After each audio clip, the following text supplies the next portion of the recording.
इस रील के जरिए रहस्यमयी मंदिर का खुलासा। इंस्टाग्राम यूजर ने बनाई रील, हुई वायरल तो पहुंचने लगे लोग। जब लोग पहुंचे तो ना सुंदर जगह ना ही मंदिर।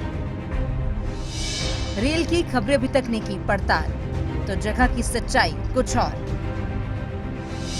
इस अधूरी सी रील ने कर दिया बड़ा काम। दो पहाड़ों के बीच नदी पार ऊंची गुफा में विराजमान है भगवान शंकर।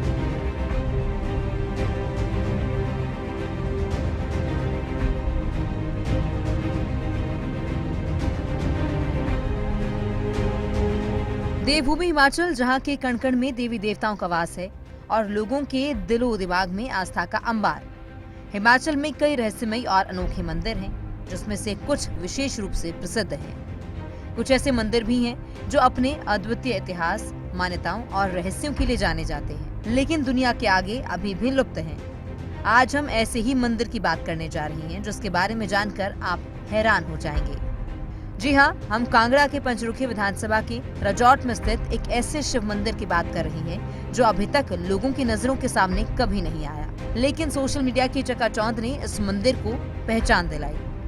एक इंस्टाग्राम यूजर अपने इंस्टा अकाउंट पर एक रील पोस्ट करता है, जिसे आपने शुरू में देखा।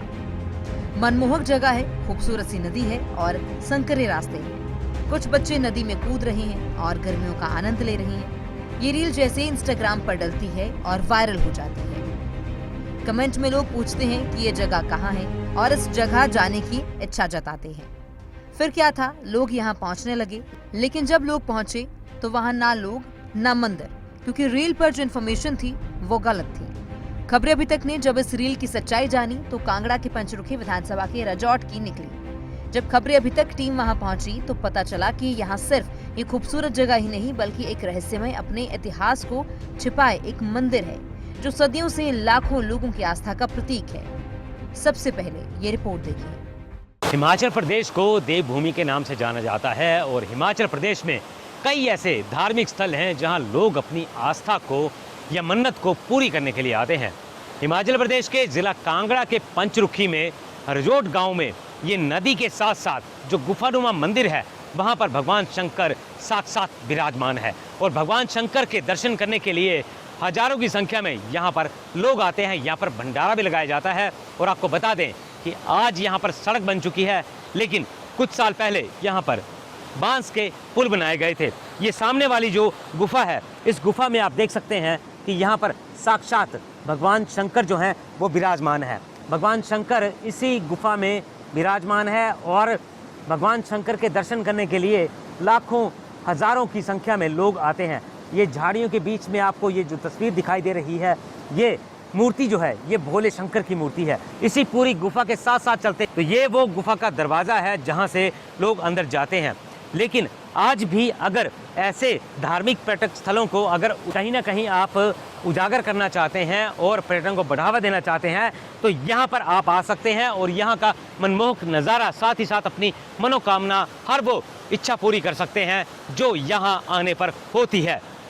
इससे पहले अगर बात की जाए तो ये वो गुफा है जिस गुफा के आर पार बीच में एक नदी चलती है। इस नदी का बहाव इतना तेज है कि वो ना तो गर्मी में सूखता है और ना ही वो सर्दियों में कम होता है, बल्कि बरसात के मौसम में काफ़ी ज़्यादा बढ़ जाता है। तो कहीं ना कहीं इस मंदिर में पहुंचने से पहले आप भी ये जान लें कि यहाँ का जो नदी का जलस्तर है वो काफ़ी बढ़ जाता है। तो जैसे जब हमारे यहाँ शादियाँ होती हैं तो इस मंदिर में सबसे पहले माथा टेकने यहाँ आते हैं और तब से इसको ऐसे ही देख रहे हैं। और यहाँ पे जैसे हर साल इधर भंडारा भी किया जाता है तो बहुत सारे लोग आते हैं और ऐसे भी अब एज ए टूरिज़्म भी ये लोगों में जैसे जैसे वायरल हो रहा है फेसबुक, व्हाट्सएप, इंस्टाग्राम में, तो लोग यहाँ पे देखने आ रहे हैं अब इसको।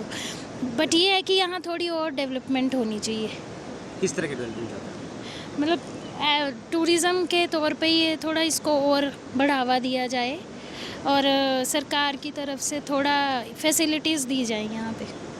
यहाँ के स्थानीय लोगों का ये कहना है कि इस मंदिर में साक्षात भगवान शंकर पिंडी रूप में विराजमान है और उनके शिवलिंग पर कामधेनु गाय के थन से दूध गिरता था, जो कि अब पानी में परिवर्तित हो गया है। ये सदियों पुराना मंदिर है जिसे स्थानीय लोगों के बीच नरहरि सिद्ध के नाम से जाना जाता है।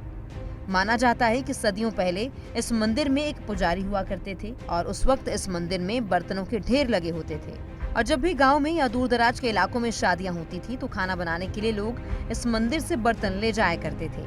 लेकिन इस मंदिर में जब कुछ शरारती तत्वों ने चोरी की तो यहाँ से सारे बर्तन गायब हो गए। ये मंदिर 2 पहाड़ों के बीच में है और मंदिर में जाना आसान नहीं है क्योंकि दोनों पहाड़ों के बीच नदी बह रही है जिसके पानी का स्तर कम नहीं होता। वर्षों पहले इस मंदिर में जाने के लिए लोगों ने बांस की पुलिया बनाई थी जो कि अब टूट गई है और लोग आज भी नदी पार करके ही भगवान शंकर के पास दर्शन करने के लिए जाते हैं। सुना गया है कि इसमें पहले से बहुत से लोग मतलब आते शादी ब्याह में आते थे तो यहाँ पे बर्तन वगैरह भी मिलते थे और ऐसे कहते हैं कि किसी बार बार ले आते जाते लेते थे और चले जाते थे और फिर किसी ने पत्नी उन बर्तनों को किया तो तब से बंद हो गया यहाँ पर आना। बहुत ही क्या चाहते हैं हम मंदिर की डेवलपमेंट की जाए या कैसा? हाँ, इसमें की जाए तो बहुत ही अच्छा है। बचपन से हमने सुना है कि यहाँ पर जब गांव में शादियाँ वगैरह होती थी तो यहाँ पर बर्तन वगैरह मिलते थे। किस तरह के बर्तन? बर्तन जैसे चरोटियाँ, भांडे वगैरह सभी मिलते थे, लेकिन वक्त के साथ कुछ चोरियाँ शुरू हो गई तो वो बर्तन मिलना बंद हो गए। जो बर्तन मिलते थे वो कैसे मिलते थे आपको? बर्तन जैसे जिसकी शादी होती थी वो एक दिन पहले नींद ले जाता था, अगले दिन जिस दिन बर्तन चाहिए होता था बंदे आते थे, बर्तन ले जाते थे और उनको साफ़ करके इधर रख जाते थे। लेकिन वक्त के साथ वो थोड़ा पापी लोग बढ़ गए तो उसकी वजह से वो बर्तन मिलना तो बंद हो गए।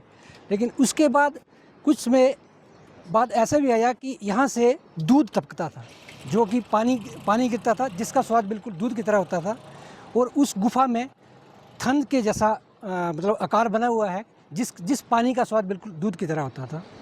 इससे पहले यहाँ पर जाने के लिए रास्ता तैर के जाते थे लोग, जो कि पुल से वो सामने आपको दिखाई देगा 2 तीर्थ है, तीर्थ के नीचे से लोग तैर के जाते थे। उसके बाद गांव के कुछ लोगों ने मिलके यहाँ पर लकड़ी की तरगड़ी वगैरह लगाई और उसके बाद एक बाबा जी यहाँ टिक गए। उन्होंने एक पत्थर इस पहाड़ को चीर के एक रास्ता बनाया। अभी रास्ता बनाने के बाद बंदे ने ऊपर एक मंदिर बना दिया जिसकी शिव की पिंडी आप देख रहे होंगे। इसके बाद अभी बरसात के दिनों में तो यहाँ जाना मुश्किल पड़ता है, लेकिन बाकी साल के 9 महीने यहाँ पर यात्री लोग जाते हैं। सुरक्षित महादेव ने हमें इस मंदिर में पहुंचाया है। हालांकि इस मंदिर में आप देख सकते हैं जो नंदी महाराज है ये बिल्कुल वैसे के वैसे हैं जैसे किसी प्राचीन मंदिर में होते हैं और नंदी महाराज के सामने बिल्कुल ये शिवलिंग देखिए।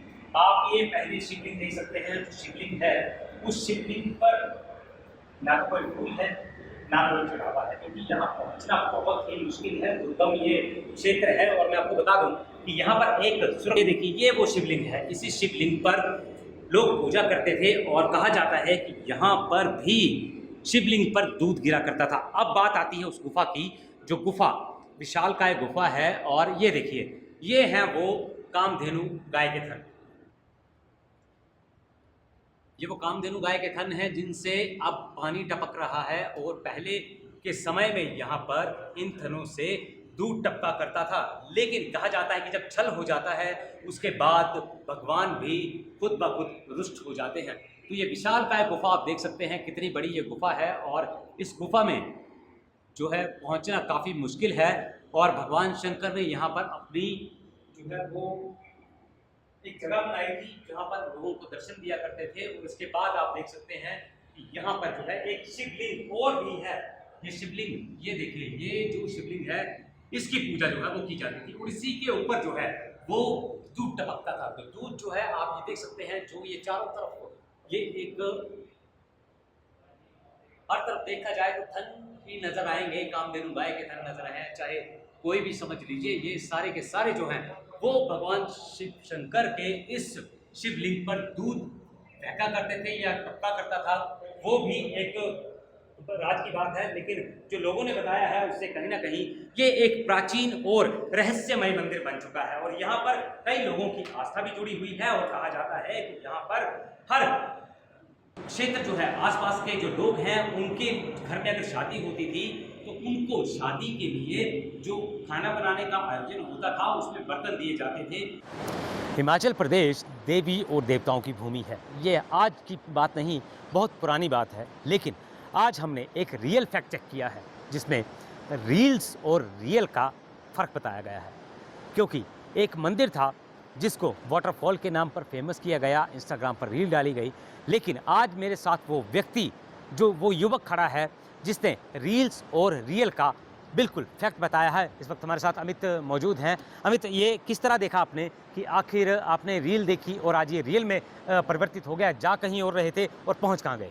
एक्चुअली मैंने एक इंस्टाग्राम पे रील देखी थी, हिडन जेम करके एक चैनल है, तो उन्होंने वाटरफॉल दिखाया था। तो हम मोस्टली घूमते रहते हैं इधर उधर, तो इस तरह की जगह जो हम देखना पसंद करते हैं। बट यहाँ पर आकर कुछ और पता लगा कि नहीं, यहाँ पर सिर्फ ये वाटरफॉल नहीं है, यहाँ पे प्राचीन मंदिर भी है जहाँ हम पीछे भी इस टाइम खड़े हैं। तो इसकी मान्यता हमें यहाँ के बुज़ुर्गों से पता लगी, तो काफ़ी आनंद आया यहाँ पर। और उस झरने से तो अच्छा ये मंदिर है जो हमने आज देखा। तो रील्स पे इतना भरोसा ना करें, उसका जो रियल है, फैक्ट जो है उसको देखें, जो पीछे की कहानी है उसको जानें, तो और आपको आनंद आएगा। भगवान शंकर जहाँ बैठे हुए हैं, कितना डिफरेंट है एक पुल क्रॉस करके यहाँ पहुँचने में? देखो, बहुत मुश्किल वाली बात है। पहले जो हमें बुज़ुर्गों ने बताया कि यहाँ पे एक कोई बांस का पुल होता था, ठीक है, वो कुछ प्रकृति की वजह से टूट गया। तो अब जो है वो नाला पार करके, और नाला पार करना बहुत मुश्किल है क्योंकि पानी का बहाव बहुत ज़्यादा है, ठीक है। फिर भी थोड़ा सा है, रिस्की है, बट फिर भी हम आराम से यहाँ पर पहुँच सकते हैं, तो कोई दिक्कत वाली बात नहीं है। पर हाँ, यहाँ पे दर्शन करना तो अल्टीमेट एक अलग ही अनुभव है। तो बिल्कुल जाहिर सी बात है कि अमित ने जो ये बात कही है, तो देखिए, इन्होंने इंस्टाग्राम पर रील देखी और रील को रियल में बदल कर दिखा दिया है। हमसे भी संपर्क साधा गया और हमने भी इनसे बात की कि आखिर वाकई में क्या ऐसा प्राचीन मंदिर है। जब यहाँ पहुँचे तो बहुत सारे वो दृश्य देखने को मिले, जोखिम भरा रास्ता मिला, सड़कें कहाँ हैं। हालांकि ये मंदिर पंचरुखी के रजोट में है और इस मंदिर में जो है वो एक पुरानी कथा भी मानी जाती है। यहाँ प्रहलाद और नरहरि सिंह का ये मंदिर माना जाता था, निवास स्थान माना जाता था। लेकिन जब नरहरि सिंह का वध किया गया उसके बाद यहाँ पर भगवान शंकर विराजमान हुए हैं और तब से ये जो आप शिवलिंग देख रहे हैं या शिव की मूर्ति देख रहे हैं, इससे पहले भी हमने आपको बहुत सारे जो है वो शिवलिंग बताए जिन पर दूध गिरा करता था और अब वो पानी में परिवर्तित हो चुका है। तो कहीं ना कहीं ये जो सारे तथ्य हैं, इन तथ्यों को गाँव वालों ने भी बताया है कि यहाँ पर कई सारी चीज़ें होती थी, लेकिन अब कहीं ना कहीं जो है वो डिजिटल दौर आ चुका है और डिजिटल दौर से बचने के लिए आपको हम भी सावधान कर रहे हैं कि रील्स और रियल में कितना फ़र्क है। ये आप इस खबर से खुद ब खुद जान सकते हैं कि आखिर इसमें कितनी सच्चाई है और कितनी इसमें आप सावधानी बरत सकते हैं। पंचरुखी से कैमरामैन राजकुमार कौंडल के साथ मनोज धीमान, खबरें।